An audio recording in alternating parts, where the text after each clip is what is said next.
Nivoaka kosa ny andiany fafito amin'ilay guide Prima Baby izay natao hanampiana ireo ray aman-dreny amin'ny fitaizanan'ny ankizy amin'ny alalan'ireo torohevitra samihafa atoato irosa ao anatin'ilay hetsika antsoina hoe baby shopping izay kakarain'ny Prima Baby ny tompona andraikitra akaitsy amin'ny Tahala Rarihasina nanaovana izany.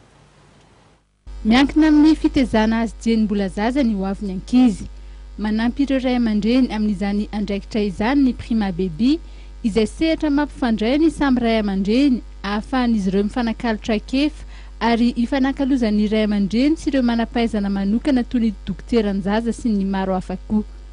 Misy ihany koa ny boky kely vokariny mirakitra ny torohevitra samihafa mahasoa ireo ray aman-dreny. Nampahafantarina androany teny amin'ny le-pavé Antaninarenina ny andiany fahafito amin'ilay boky kely guide Prima Baby. Boky anankiray izy io entina hanampiana ny ray aman-dreny amin'ny resaka fibeazana ny zaza madinika latsaky ny taona, dia entina ihany koa zany hanomezana ireo toerana hibeazana ny zaza, ny akanjo zazakely sy ny école préscolaire misy eto amintsika. Andiany fafitona amin'ity taona ity ary izy io mariako zany fa boky mivoaka isa-taona. Ny mampiavaka azy moa isa-taona dia ireo torohevitra hita ao anatin'ny boky.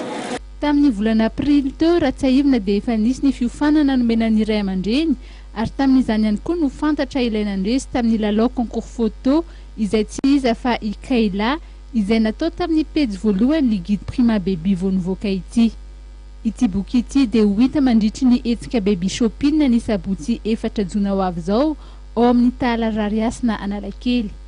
Hetsika izay ahitana ireo kojakoja sy entana samihafa ho an'ny zaza sy ny ankizy manomboka amin'ny vidiny ariary. Hisy ny akanjo, kilalao mamparanitra ny sain'ny ankizy, boky, sakafo sy ny maro hafa koa. Ho an'ireo ray aman-dreny izay mila torohevitra mikasika ny fitaizana dia hisy ihany koa ny psychopédagogue ao atoerana.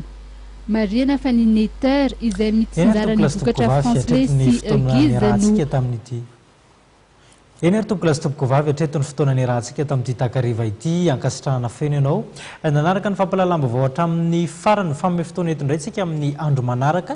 Mametraka ny veloma mandra-pitafa ao manaraka indray. Veloma tompoko.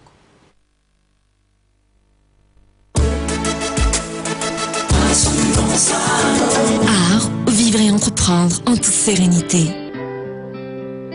Nous tenons tout, nous avons